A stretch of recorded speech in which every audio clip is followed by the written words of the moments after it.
pues ahora vamos a ver cómo se cablean los gabinetes eléctricos. Vamos a hacer una pequeña presentación con algunos consejos, dado que algunos de mis alumnos me han estado preguntando. Siento que esto es importante también para la seguridad de sus proyectos. Bien, pues un gabinete eléctrico, todos los conocemos, son unas cajas metálicas con pintura epóxica o de seguridad ahí, dieléctrica. Los gabinetes tienen por lo general un empaque que los cierra de manera hermética para que no entre polvo, humedad, agua, ¿sí? El objetivo es alojar los componentes eléctricos de un sistema de control, automatización o derivaciones de circuitos eléctricos, ¿sí? Aquí es donde se conectan los elementos, se hacen las conexiones ahí de lo que sea. Aquí tenemos un ejemplo de un gabinete eléctrico, tiene sus distintas partes que ahorita vamos a repasar, ¿de acuerdo? El objetivo es organizar los elementos eléctricos, proteger de condiciones ambientales externas o de los elementos del agua, luz, polvo, tierra, ¿sí? Y sobre todo también proteger a los usuarios, que no estén las terminales eléctricas peligrosas al alcance del usuario, ¿sí?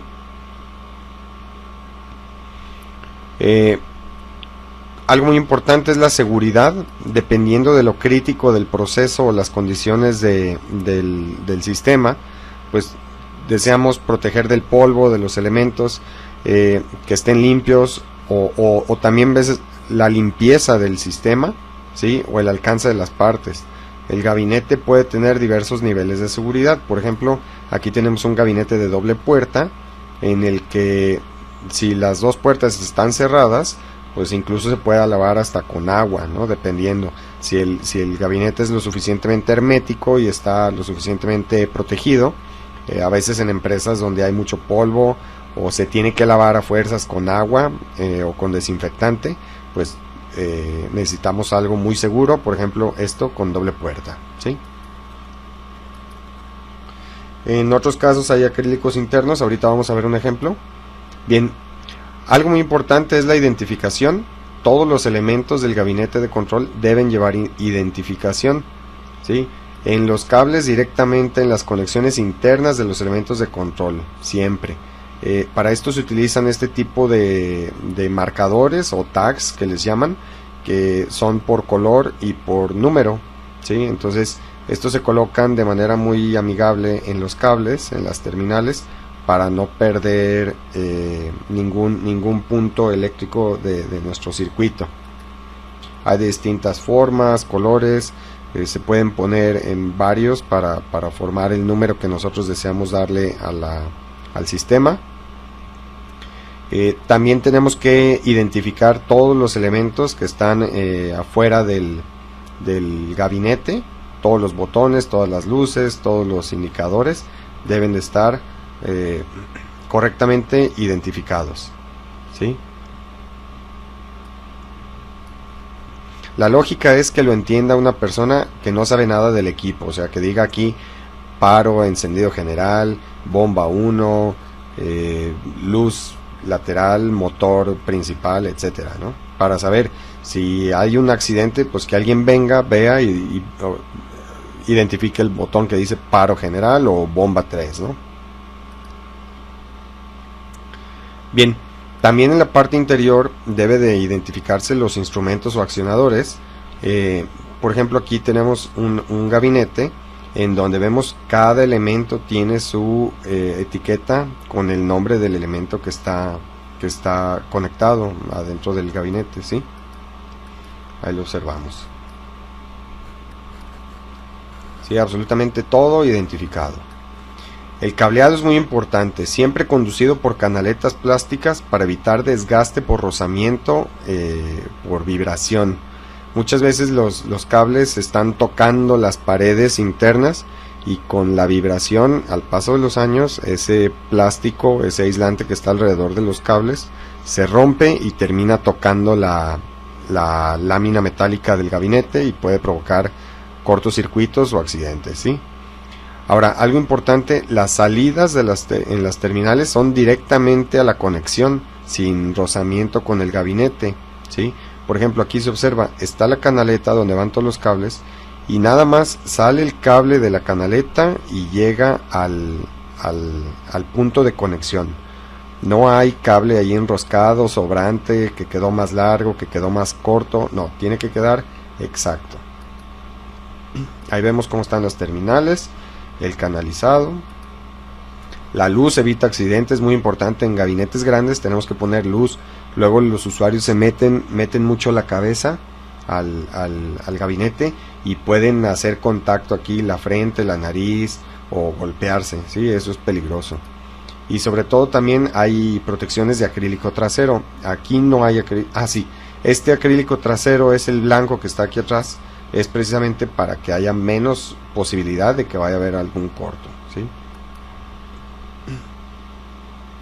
El cableado traspuerta debe de ser también conducido, canalizado, agrupado y organizado para evitar atoramientos, ¿sí? Por ejemplo, si se fijan, si nosotros tuviéramos cables directamente a la parte interna, pues habría aquí una maraña de cables, pero todo está conducido para que vaya por una sola, con un solo grupo de cables, ¿sí? Para esto también se pueden utilizar los cinchos. Esto tiene la ventaja de que cuando son varios cables agrupados es más difícil que se atoren en la bisagra o que se pellizquen, ¿sí? Aquí tenemos otro ejemplo, ¿sí? Esto beneficia porque así un grupo de cables ya no se puede atorar en la bisagra y también en los elementos internos. Aquí tenemos dos grupos, por ejemplo, aquí arriba hay un grupo de cables, por ejemplo, aquí se ve amplificado. Estos cables, por ejemplo, son de señal de 4 a 20 mA o de voltajes bajos, y estos pueden ser grupos de cables de alto voltaje, de 120, de 220, que pudieran interferir en las señales, por eso se ponen separados. Esto puede también ser así. Aquí además tiene unos espirales plásticos para evitar que se vayan a atorar o que se vayan a desgastar. ¿Por qué? Porque aquí internamente los gabinetes pueden tener los bordes de la lámina que pueden estar filosos, pueden desgastar los cables e incluso irlos rascando o pelando, ¿sí? Bien, efectos del rozamiento es desgaste del aislamiento en conductores, ya lo platiqué, la vida útil recortada, muerte prematura del sistema, cortos y sobre todo accidentes, ¿no? Bien, ¿qué son los buses? Los buses es identificar o separarlos por canaletas de colores o cables de colores. Por ejemplo, podemos utilizar los cables de color rojo como cables de potencia, cables de color azul como cables de señal, o cables de color negro como cables de referencia, tierra o comunes, ¿sí? El objetivo es evitar interferencias, ruido eléctrico y accidentes. Por ejemplo, si tú vas a meterle mano en un gabinete en los cables rojos, pues significa que tienes que apagar todo el sistema. Pero a lo mejor los cables azules son señales de PLC para un sensor, para algo. A lo mejor pudieras no desconectar. Sin embargo, se recomienda siempre que manejes energía eléctrica, desconectes todo, ¿sí? Por ejemplo, aquí puede haber una canaleta que traiga los cables de potencia y en otra canaleta los cables de señales para el PLC, etcétera, ¿no? Y que vayan separados.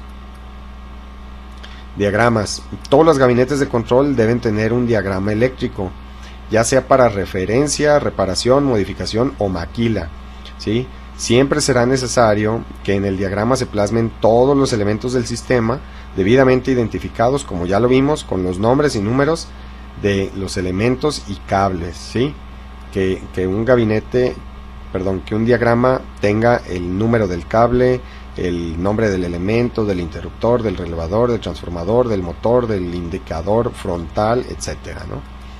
Pueden ir punteado y puede ser que lo que está punteado es lo que está adentro del gabinete y lo que está aquí afuera es lo que afuera del punteado es lo que está sobre la puerta del control, por ejemplo, del gabinete, ¿sí? Hay diagramas que son muy eléctricos, que esto ya lo entiende un electricista ya experimentado.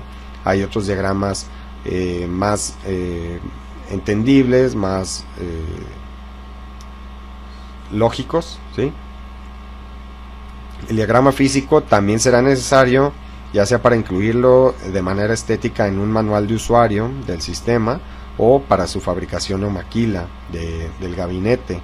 Por ejemplo, aquí tenemos un gabinete que viene todos los elementos con las medidas de dónde va ubicado, incluso adentro también donde va conectado, atornillado y acomodado las partes, para que cuando nosotros mandamos a hacer el gabinete a un tercero, ese tercero lo haga de esta manera, ¿sí? El manual pues es muy importante para tu sistema eléctrico. Tiene que llevar el diagrama físico, ya sea para incluirlo de manera estética o para el manual de usuario, o para su fabricación o maquila, pues también necesitas el manual, ¿sí? Aquí tenemos un ejemplo de un gabinete con su acrílico trasero que le da más seguridad, más protección, todos sus cables conectados, agrupados, canalizados, ¿sí? También los que van el cableado traspuerta con sus espirales plásticos, todo muy bien indicado, ¿sí? Conectado. Aquí es un ejemplo del acrílico delantero. Este acrílico delantero, si se fijan, aquí hay partes con tomas eléctricas desnudas, ¿sí? Entonces, si aquí un usuario mete la mano y le toca, puede recibir una descarga. Lo que se hace es se coloca un acrílico frontal de tal modo que si metes la mano no te alcanzan, no puedes tocarlos prácticamente. Si quieres hacer alguna desconexión, hay que desmontar ese acrílico, ¿sí? Ahí está, acrílico frontal. Este es otro ejemplo que ya habíamos visto, con muy bien hecho este gabinete. Fíjense aquí las terminales, todas las terminales salen de la canaleta directamente a la conexión donde deben de ir, con su acrílico trasero para evitar rozamiento e incrementar el aislamiento. Aquí hay otro gabinete de ejemplo que, aunque no tiene aquí, por ejemplo, en unas no tiene canalizado, sí vienen agrupados, ¿sí? De tal modo que sigue siendo seguro. Aquí hay otro ejemplo, como vienen agrupados todos. Viene aquí, tiene su acrílico frontal, ¿sí? Entonces, estas son más o menos las indicaciones básicas para un gabinete. Aquí podemos ver cómo la tierra física está aterrizando también la puerta del gabinete. Esto también es importante para darle más seguridad eléctrica a nuestro sistema. Bien, pues muchas gracias por su atención. Estamos a sus órdenes para cualquier asesoría y esperamos pronto sus comentarios. Gracias.